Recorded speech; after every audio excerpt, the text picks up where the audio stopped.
How's it going, guys? So, today is Saturday the 10th of June. Of course, I can't even check my phone because you're on it. But yeah, so, recap for those who didn't see the last video, the whole three of you. I got a lease sent to me after hounding the leasing agent for 2 weeks. And finally got the lease at fucking 2:30 or whatever the time it was on Friday afternoon, thinking like, okay, he's desperate for this space, he's gonna want it for the weekend. Let's give him no time to sign it, no time to frickin' read it. So I spent, I think it was $970 Canadian, for a lawyer to kind of just go through, make his comments, and give his opinion on what I should do. He highly suggested to not sign the lease as is.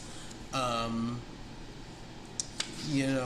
show you this one part. I'll have to probably blank out the addresses.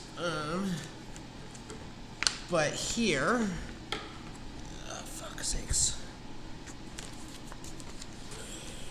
Here we have, of course it's backwards, $8,600 that they want for a damage deposit, or a check for that amount before they'll give me the keys.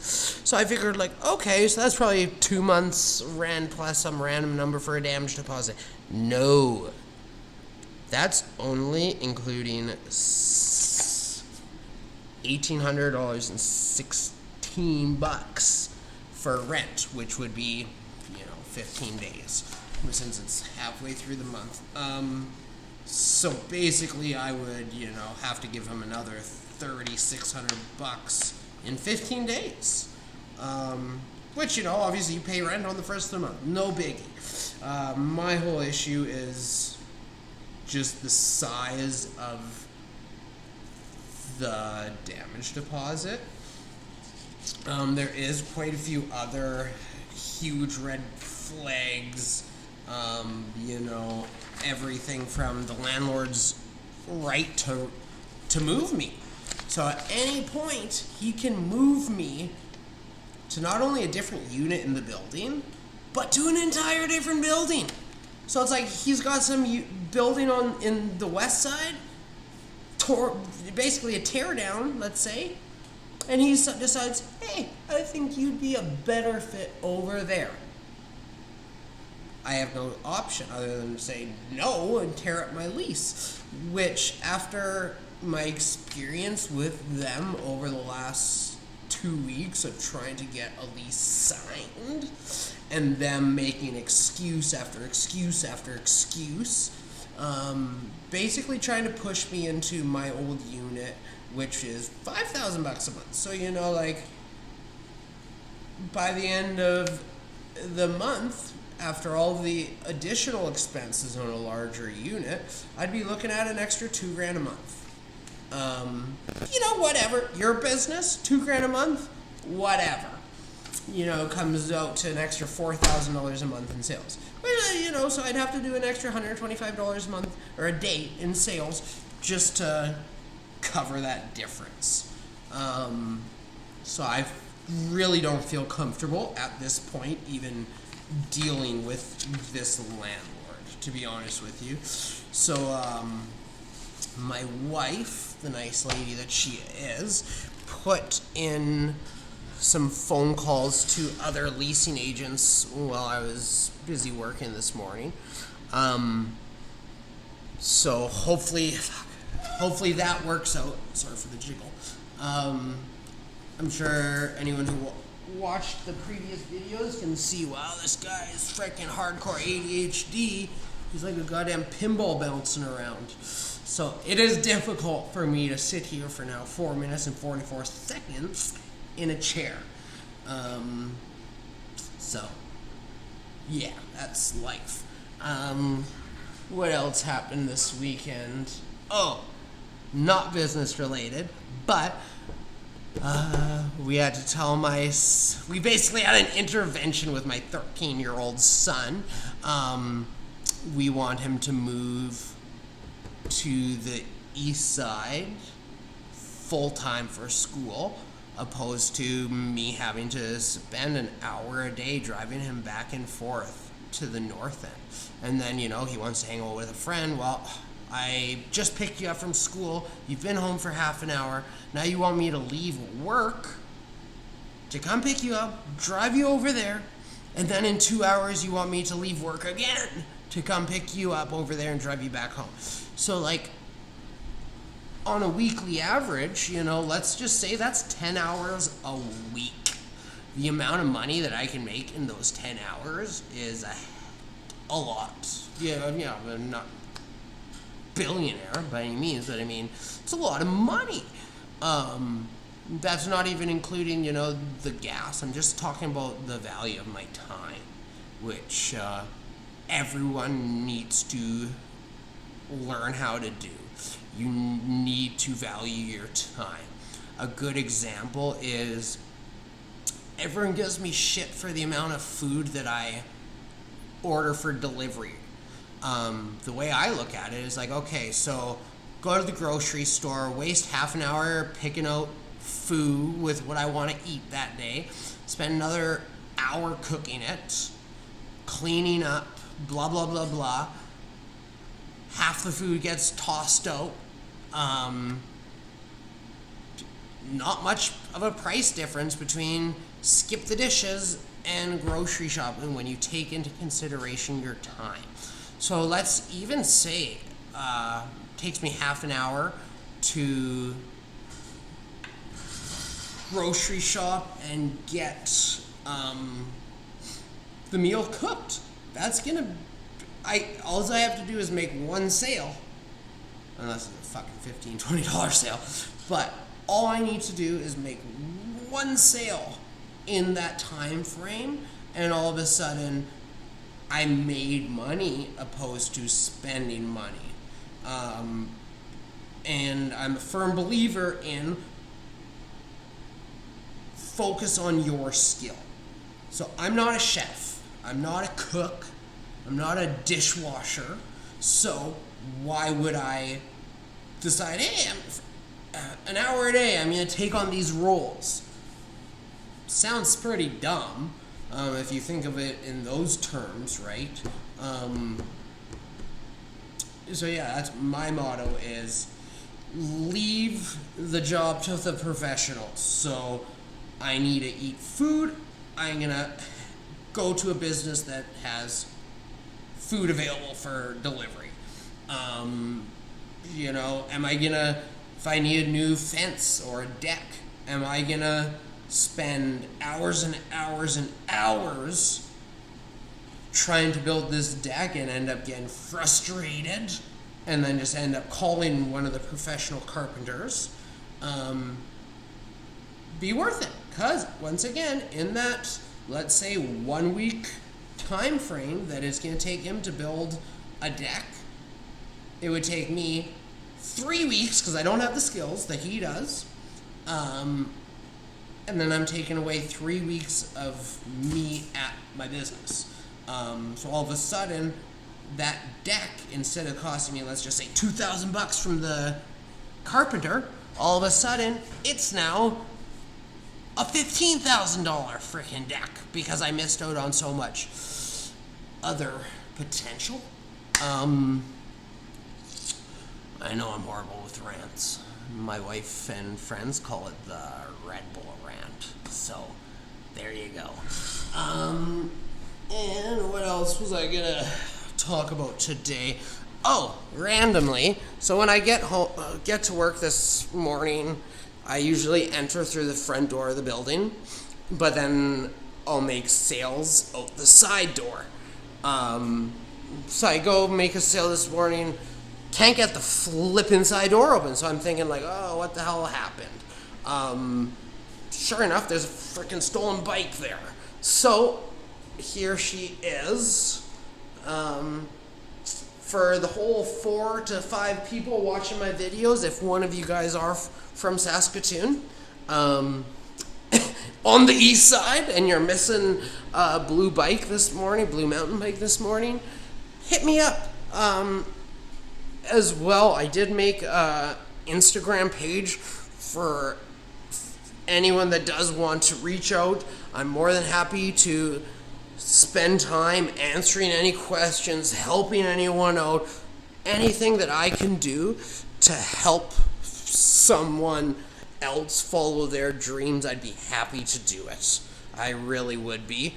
Obviously, as long as they're paying attention. There's nothing that bugs a guy more than when someone asks for help or asks for advice and then they don't listen to a damn word that you just told them. And then, of course, those people are really just looking for who will do what for me without me lifting a flippin' finger. So, yeah, take that in consideration. As long as you're genuinely looking to better your life, better your family's, living situations, you name it. I'm happy to help. I'm more than happy to help give a solid breakdown on how to go from, making $15 working at 7-Eleven and living with your parents to 3 months later you're running a business. I'd be more than happy to give you guys a winning formula. As long as you're willing to put in the time. This is the biggest thing. Customers at my last store, it was a beautiful store. Large, 2,000 square feet, and it was filled to the flippin' roof with inventory. Beautiful store, immaculate store. Like Trump would say, it was huge. And I would have customers come in, see like, oh, he's a young dude, so lucky this guy is, so lucky. They'd say it to me, like, man, you're so lucky to be doing this. Wow, you got so much stuff. And then I would say to them, like, oh, actually, nothing to do with luck. I've worked for the last decade straight, 7 days a week, 365 days, not too much that anymore, but my very first, I'm going to say 5-6 years of being in business, I was working Christmas flippin' day. I'd spend time with my kids, do the gifts in the morning, have brunch, head to work. And then stay till like 5. So let's say from noon to 5, I was working Christmas Day 365 days a year for the first 5 or 6 years. And of course each day was, 12, 10, 14, sometimes 16, 18 hours a day, where majority of the time it's been just work, hang out with the kid for a little bit, sleep, repeat, nothing else. Now that I have a wife and multiple children, obviously that's not fully an option anymore, but my wife and children are fine with, for the first, let's say, 6 months of getting everything together, they're fine with me working Monday to Wednesday, 10 a.m. to 7 p.m. and then Thursday, Friday, Saturday, 10 till 9, and then Sunday, 12 to 4:30, because wife's dad has family supper there. So, they're making sacrifices by not having me around. So it's not only you who will make sacrifices, but that's where the success comes from. Got a little off topic there. But yeah, when customers would say, "Oh, you're so lucky," and then I'd explain like, "Oh yeah, this is actually what got me," making sacrifices. I lived at my parents' house when I had $250,000 liquid in the bank. How many people are making that sacrifices just to save that $2,000 a month, to reinvest into the business, as well as some free daycare, from the grandma. But they'd look at me like, fuck no, I don't want that fucking lifestyle. Well, then don't tell me that you do by saying, "Oh man, you're so lucky." And of course, those same people that would say that I'm lucky, you could tell don't work full-time hours. They're working part-time hours, smoking dope, and fucking jerking off. No responsibilities types of people. So, yeah. Anywho, enough of a rant for the time being.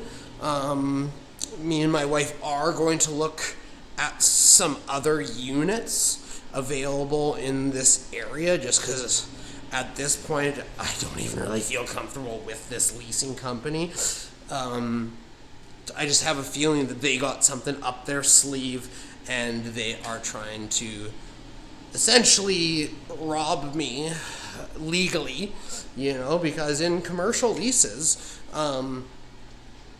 it's pretty standard that, they have 10 different little clauses which gives them the legal right to change the locks on your doors and seize any valuables in there.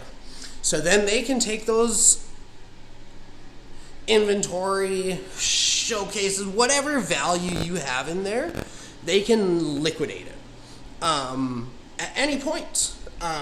Something as silly as in this lease, it says, if I am not open for 5 consecutive days, that they are able to do that. So say I went for a holiday, a week to the lake with the family. I have to get written approval from the landlord so that I don't come back and all my shit seized and sold. And then they will give you the opportunity to buy back from them for, it's like, they'll look at it, and if they think, oh fuck, there's $100,000 worth of shit here, they're gonna try getting big money from you. But if they think, oh man, there's only $10,000 worth of shit here, let's charge him $3,000 just so he gets it back. So that's sketch. I don't like that at all. And there's like 10 other clauses on here of ways that they can do that. That being said, with how the world is right now,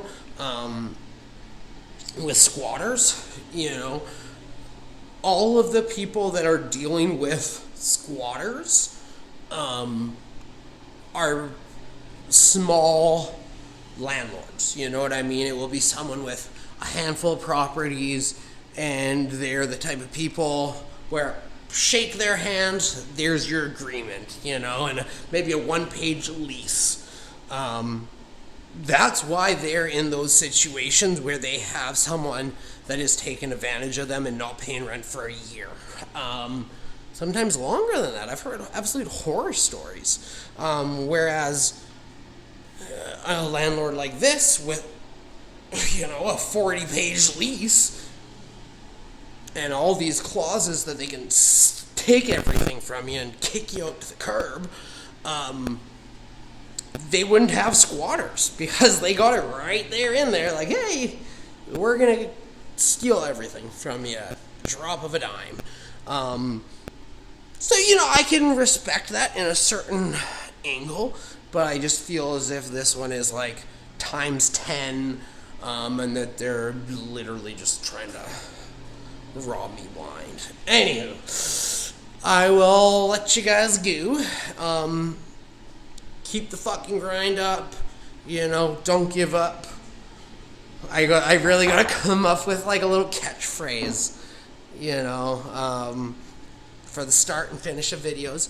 Please like, subscribe. I promise you, I will become a lot more professional with, you know, regular posting, properly filmed videos, not me pacing and rambling. I do need to start, you know, like, not necessarily writing a script, but have talking points of what I want to convey to you guys. And then that way I stay on subject a little bit without rambling on about something else, as well as get all of my message out, opposed to missing some stuff. Anyways, thank you guys. Fucking keep rocking with me, and I'll rock with y'all. I think I stole that from End of Sentence YouTuber. I'm rocking with, if you're rocking with me, I'm rocking with y'all. Good one. Anywho, adios amigos.